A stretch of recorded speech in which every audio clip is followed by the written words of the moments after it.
Alors, on va parler camping sauvage ou plus bivouac.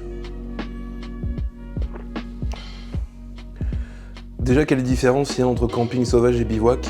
Le camping, c'est le fait de rester plusieurs jours à un endroit, de le faire entre 9h et 19h, alors que le bivouac, c'est entre 19h et 9h. Il faut être bien sûr éloigné de sa voiture, parce que si on bivouac à 10 mètres de sa voiture ou d'une route, bah ça marche pas. Et bien sûr, c'est pas une activité qui va durer, le but c'est juste de dormir et de repartir dès qu'on s'est réveillé. Ça interdit pas de prendre un petit déjeuner quand même. Surtout que la différence, elle se fait ressentir surtout quand on doit prendre une amende. Le camping sauvage, c'est 1500 € d'amende, et ça peut encore plus monter si on laisse des déchets, si on fait un feu. Enfin, c'est terrible. D'ailleurs, si vous avez le choix, privilégiez un réchaud. Ça évite justement ce petit cas de figure-là. Il n'y a pas de bon coin où bivouaquer. Moi, je privilégie toujours le fait de trouver un endroit le plus reculé possible, avec, si possible, un petit peu de forêt ou quelque chose de très reculé par rapport à d'éventuelles habitations. Les terrains peuvent être privés, en fait, et ne pas appartenir à une commune. Sur le fait de dormir dans une tente, ça peut paraître terrifiant. Et très honnêtement, si on n'est pas prédisposé à ça, si on n'est pas serein dans une tente, c'est bien normal d'avoir peur. Moi-même, c'est une activité qui aurait envie de me faire marche arrière. Je le fais parce que c'est très intéressant de sacrifier son confort, de sacrifier son lit, de sacrifier sa tranquillité pour pouvoir faire du sport de manière plus intensive sur plusieurs jours, mais aussi de pouvoir après retrouver mon confort.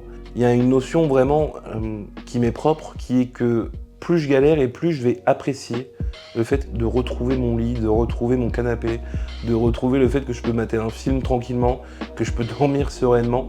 Surtout que dormir dans la nature, c'est du lâcher prise. Lâcher prise parce qu'on est à la merci de tout ce qui nous entoure. Il n'est pas rare le matin de voir des petites traces en plus d'animaux qui sont passés par là.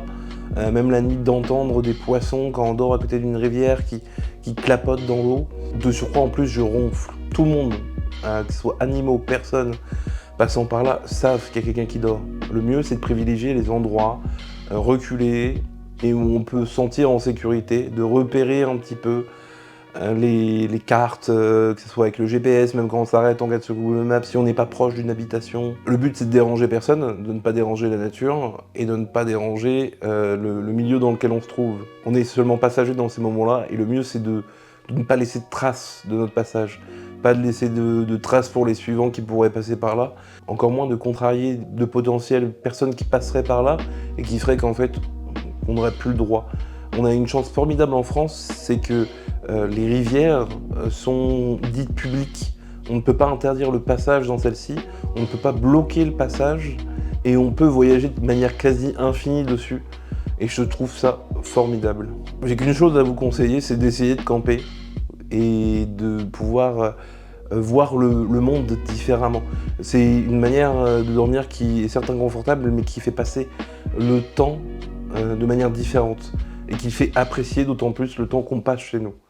Voilà.